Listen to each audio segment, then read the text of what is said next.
ओम नमः शिवाय भक्तों, हर हर महादेव, जय महाकाल। कैसे हैं सब लोग। देखिए, अब वो दिन आ चुका है जिसे कहते हैं भादो मास की एकादशी। भादो मास की एकादशी का शिव पुराण के अंदर एक खास महत्व है, विशेष महत्व दिया गया है। पूज्य गुरुजी हमेशा अपनी कथा में बताते हैं कि एक तो सावन की एकादशी और एक भादो मास की एकादशी के दिन अगर कोई व्यक्ति व्रत कर लेता है, उसका अनुष्ठान कर लेता है ना, तो उसके व्रत और अनुष्ठान करने मात्र से ही उसकी सारी कामनाएं पूरी हो जाती है ना। इसीलिए भादो मास की एकादशी का बहुत बड़ा महत्व माना गया है। अगर आपके जीवन में आपकी किस्मत साथ नहीं दे रही है, दुर्भाग्य आपका पीछा ही नहीं छोड़ रहा है, जिस कार्य में आप हाथ डाल रहे हो सफलता नहीं मिल रही है ना, व्यापार नहीं चल रहा है, नौकरी में पदोन्नति नहीं हो रही है, या फिर आपकी कोई मनोकामना है जो काफी समय से पूरी हो ही नहीं रही है, तो ये जो भादो मास की एकादशी है ना, इस दिन ना सिर्फ आपको महादेव जी का आशीर्वाद मिलेगा, साथ ही साथ श्री हरि विष्णु जी का भी आशीर्वाद आपको जरूर मिलेगा। मात्र आपको छोटा सा उपाय करना है, 3 शमी के पत्ते लेना है। कैसे करना है पूरा उपाय बताऊंगा, परंतु उससे पहले आप सबसे एक छोटी सी गुजारिश करूंगा कि जो लोग पहली बार आए हैं चैनल को सब्सक्राइब जरूर कीजिएगा और वीडियो को लाइक करके महादेव जी का कोई सा भी प्यारा नाम कमेंट बॉक्स में लिखना मत भूलिएगा। इस पूरे वीडियो के अंदर हम लोग 3 महा उपायों के बारे में बात करेंगे जो कि आपकी अलग अलग मनोकामना पूर्ति के लिए सिद्ध होंगे, और वो जो उपाय है आपको माता अशोक सुंदरी के उपाय के नाम से भी जाना जाता है। महादेव जी की सबसे छोटी सबसे प्यारी पुत्री है माता अशोक सुंदरी उपाय। जो भी नारी, स्त्री या पुरुष इस वाले उपाय को कर लेता है उसकी सारी कामनाएं पूरी जरूर होती है। सबसे पहले बात कर लेते हैं पहले वाले उपाय की तरफ। ठीक है, देखिए पहला वाला उपाय, अगर आपकी कोई हृदय की बात है ना, हृदय की बात या हृदय की कोई कामना है, कोई मनोकामना जो सालों से पूरी नहीं हो रही है, कोई काम है जो आपका अटका हुआ पड़ा है ना, तो आपकी वो सारी मनोकामनाएं इस वाले उपाय से पूरी जरूर होने वाली है। एक बार मात्र आपको इस उपाय को करना होगा और आपकी सारी जीवन की समस्याएं खत्म होगी। करना क्या है, आपको लेने होंगे 3 शमी के पत्ते, है ना। अब शमी के पत्ते जब भी आप तोड़े ना, तो कभी भी ऐसे मत तोड़ा करो। मैंने कई बार बताया है वीडियो के अंदर, फिर भी मैं जब भी शिवलिंग के पास में जाता हूं ना, काफी लोग ऐसे तोड़ करके चढ़ा देते हैं। भैया शमी का पत्र आप यहां से तोड़ा करो, है ना। तो ये जो पूरा गोला मैंने बनाया बड़ा वाला, ये एक पूरा 1 शमी का पत्ता कहलाता है। इसी तरीके से आपको 3 शमी के पत्ते चाहिए और 1 लोटा लेना जिसके अंदर जल भरना अपने घर से, और ध्यान रखना जल भरना ताजा, ऐसा नहीं है आप 2-3 दिन पुराना जल भर लो, ताजा जल भर लेना। यहां तक बात आई समझ में। अब इसी के साथ आपको एक दीपक तैयार करना होगा, लेकिन ध्यान रखना दीपक के अंदर बत्ती लगाना गोल, है ना, और इसके अंदर भरना गाय माता का घी, गाय का घी, है ना। गुरुदेव हमेशा कहते हैं पूजा पाठ जब भी आप करो, कोई उपाय करो ना, गाय माता के घी से किया कीजिए, है ना। भैंस के दूध से आपको उतना फल प्रदान नहीं होता है, या भैंस के घी से आपको उतना फल प्रदान नहीं होता है। 3 शमी के पत्ते लेना, 1 लोटा शुद्ध जल और 1 दीपक तैयार करना। इस वाले दीपक को क्या करना, जब भी आप उपाय करने के लिए जाएं, प्रदोष काल में या सुबह, जब भी आप जाना चाहो जा सकते हो। इस दीपक को आपको अपने घर के मंदिर में, है ना, घर के मंदिर में अपनी मनोकामना कह करके लगा देना है। शिव जी की कोई तस्वीर हो उसके सामने लगा देना। ठीक है, ये कर दोगे और उन तीनों पत्तों को, शमी के पत्ते और 1 लोटे जल को लेकर के पहुंचना मेरे देवादिदेव महादेव जी के मंदिर शिवलिंग के पास। उत्तर दिशा यानी कि नॉर्थ डायरेक्शन की तरफ मुंह करके खड़े हो जाना। ठीक है, जल तो आप हमेशा ही चढ़ाते हो, लेकिन यहां पर जल चढ़ाने का क्रम बदल जाएगा उपाय के लिए। आपके पास में जो 3 शमी के पत्ते हैं ना, उन्हें देखिए, जो पहला पत्ता होगा वो आपको जलाधारी पर समर्पित करना होगा, कुछ इस तरीके से कि जो डंडी रहे ना इसकी शमी पत्र की, वो ऐसे जलाधारी से नीचे की तरफ लटकी हुई रहे। ये चीज ध्यान रखना, है ना, यहां पर समर्पित करना। दूसरा जो शमी पत्र आप समर्पित करेंगे वो करेंगे माता अशोक सुंदरी के ऊपर, जो इस शिवलिंग के बीच में मोटी सी लाइन होती है ना, यहां पर शमी पत्र को समर्पित करना। और जो तीसरा शमी पत्र है ना, उसे माता रानी का हस्त कमल, जहां पर मैंने ये लाल लाइन बनाई है ना, इस जगह पर टच करवा करके शिवलिंग के ऊपर समर्पित करना होगा, कुछ इस तरीके से। ठीक है, यहां तक कर दोगे। उसके बाद आपको 1 लोटा शुद्ध जल जो आप अपने साथ लेकर के आए हो उसे लेना और उसे अपने दोनों हाथों से पकड़ना। सबसे पहले आपको जो जल समर्पित करना होगा वो जलाधारी वाली जो आपने शमी पत्र चढ़ाया है उसके ऊपर समर्पित करना। लेकिन ध्यान रखना जल चढ़ाने का क्रम बदल जाता है, वही मैंने आपको बताया। यहां पर आपको थोड़ा थोड़ा सा जल करके 3 बार जल चढ़ाना है ना। ओम नमः शिवाय, ओम नमः शिवाय, ओम नमः शिवाय बोलते हुए 3 बार यहां जल चढ़ा दिया।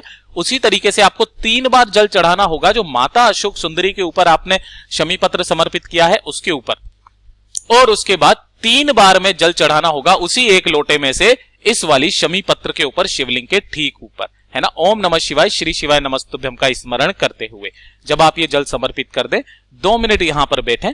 अपना नाम और गोत्र बोल करके आपकी जो भी कामना है ना, मेरे बाबा की शिवलिंग पर हथेली रखकर, ये ध्यान रखना, इस शिवलिंग पर आपको इस तरीके से हथेली रखना है, अपने हृदय की बात, अपनी मनोकामना मेरे बाबा को पहुंचा देनी है, उनसे कह देनी है और वापस अपने घर के तरफ चले आ जाना है।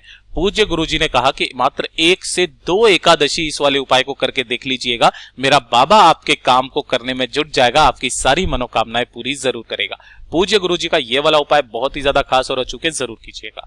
अब बात कर लेते हैं दूसरे वाले उपाय की तरफ। ठीक है, देखिए दूसरा वाला उपाय किन लोगों के लिए है कि अगर आपके घर में क्लेश बहुत ज्यादा रहता है, दूसरी सुख शांति समृद्धि नहीं है, सुख शांति नहीं है ना, तीसरा परिवार में अगर धन नहीं आ रहा है, घर में धन की बहुत ज्यादा कमी है, सबसे बड़ी समस्या यहीं पर आती है, धन की समस्या है, या पति पत्नी के बीच में कलेश बहुत ज्यादा होते हैं, यानी कि कुल मिलाकर के आपके जीवन के सारे कष्ट इस एक उपाय से खत्म हो जाएंगे, कलेश खत्म होंगे, परिवार में पति पत्नी के बीच के लड़ाई झगड़े, सुख शांति समृद्धि आएगी और धन की आवक भी होना स्टार्ट हो जाएगी।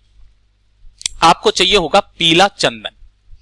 क्या चाहिए आपको? पीला चंदन। अगर आपको पीला चंदन नॉर्मल ना मिले, आप अष्टगंध ले लीजिएगा, इसके अंदर थोड़ा सा केसर भी मिक्स आता है तो बहुत अच्छी बात है। पीला चंदन ले लेना और थोड़ा सा लेना होगा आपको गाय माता का घी, ठीक है ना, गाय का घी लेना, और एक लेनी होगी आपको बेलपत्र, जो कहीं से भी खंडित टूटी फूटी ना हो, एकदम शुद्ध स्वच्छ होनी चाहिए। अगर आपको नहीं मिलती है तो शिवलिंग से उठा लेना, उसे धो करके उसी को काम में ले लेना, ठीक है, और 1 लोटा ले लेना शुद्ध जल।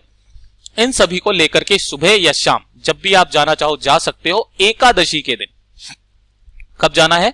एकादशी के दिन आपको जाना होगा। अब ध्यान से सुनना, जैसे ही आप यहां पर पहुंचोगे उत्तर दिशा यानी कि नॉर्थ डायरेक्शन की तरफ मुंह करके खड़े हो जाना है ना। अब यहां पर सबसे पहले आपको 1 लोटा शुद्ध जल मेरे देव आदिदेव महादेव जी को समर्पित करना होगा। ओम नमः शिवाय, श्री शिवाय नमस्तुभ्यम पंचाक्षरी मंत्र या षडाक्षरी मंत्र का स्मरण करते हुए यहां जल समर्पित करना कुंदकेश्वर महादेव जी के नाम से। किनके नाम से? कुंदकेश्वर महादेव जी के नाम से समर्पित करना। ये जल समर्पित कर दिया, उसके बाद में जो आपने एक बेलपत्र लिया है, इस एक बेलपत्र की तीनों पत्तियों पर आपको लगाना होगा पीला चंदन।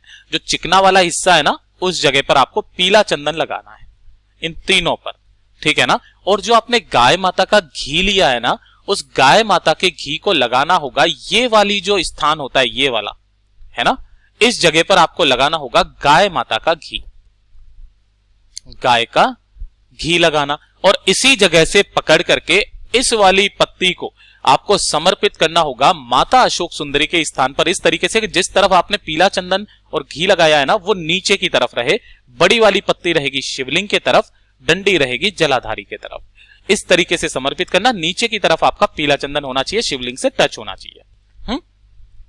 उसके बाद में आपको इसी वाली बेलपत्र को पकड़े हुए ही अपना नाम और गोत्र बोलना है ना, और महादेव जी से आपको अपनी याचना लगानी है कि मेरे घर में कलेश बहुत ज्यादा होता है, माता ऐसा कीजिए कि आप महादेव जी से कहिए कि आप हमारी इस मनोकामना को पूरा करें। परिवार में कलेश बहुत जाता है, धन संपदा नहीं आ रहा है, किसी भी व्यक्ति का माइंड सही नहीं रहता है, सुख शांति समृद्धि नहीं है, जो सी भी कामना है वैसी कामना कह करके और यहीं का यहीं इसे छोड़ देना।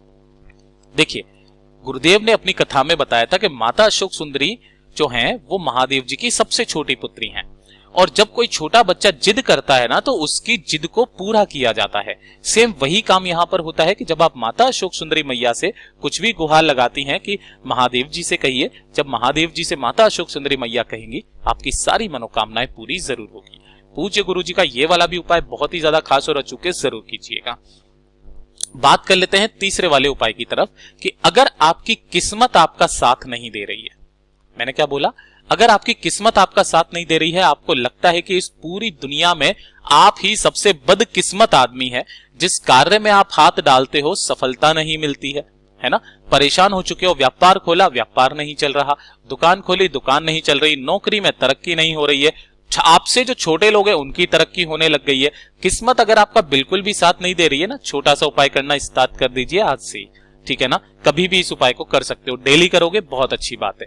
आपको लेना होगा 1 लोटा शुद्ध जल और इसे लेकर के पहुंच जाना मेरे देव आदिदेव महादेव जी के मंदिर शिवलिंग के पास में, है ना। उत्तर दिशा यानी कि नॉर्थ डायरेक्शन की तरफ आपका मुंह रहना चाहिए। 1 लोटा शुद्ध जल मेरे देव आदिदेव महादेव जी को अवधूतेश्वर महादेव जी के नाम से चढ़ाना स्टार्ट कर दीजिए। अवधूतेश्वर महादेव जी के नाम से चढ़ाना स्टार्ट कर दीजिए। और जो आपके हाथ की 3 उंगलियां हैं, जैसे मैंने आपको दाहिना हाथ ये मान लो, छोटी वाली उंगली और अंगूठे को छोड़ करके जो ये 3 उंगलियां बची है ना, इन तीनों उंगलियों मात्र आपको इस शिवलिंग पर इस तरीके से फेरनी है। जब आप इसे फेर लो ना, तो उन्हीं तीनों उंगलियों को अपने मस्तक पर भी आपको इस तरीके से फेर लेनी है। कैसे? जैसे ही आपने उन 3 उंगलियों को शिवलिंग पर फेरा, उन्हीं 3 उंगलियों को आपको अपने मस्तक पर फेर लेना है और ये वाला काम करना स्टार्ट कर दीजिए। मेरा बाबा आपके साथ हमेशा रहेगा। आपकी चाहे कैसी भी कंडीशन हो ना, उस कंडीशन में से आपको बाहर निकाल देगा। आपकी किस्मत की दिन दूनी रात चौगुनी तरक्की होने लग जाएगी। पूज्य गुरुजी के ये सभी उपाय बहुत ही ज्यादा खास और अचूक है, जरूर कीजिएगा। वीडियो अगर पसंद आया हो तो लाइक जरूर करना, साथ ही साथ चैनल को सब्सक्राइब जरूर कीजिएगा। मिलते हैं अगले वीडियो में, तब तक के लिए ओम नमः शिवाय, जय महाकाल।